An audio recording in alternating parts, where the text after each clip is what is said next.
Hello everyone, welcome back to our channel. In today's video, I'm going to show you how to add PayPal to OnlyFans. So, let's get started. First things first, OnlyFans doesn't support direct PayPal payments for creators or subscribers, but there's a workaround that many people use. You can link your PayPal to your prepaid card or a virtual bank account that's accepted by OnlyFans and connect that instead.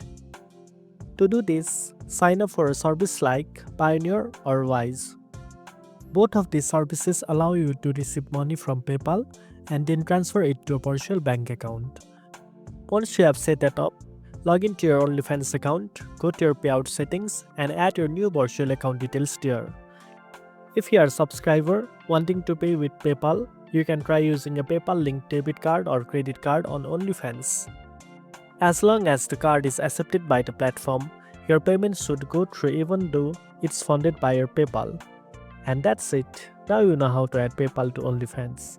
If you found this video helpful, don't forget to like, share and subscribe for more tech tips. Thanks for watching and I'll see you in the next one.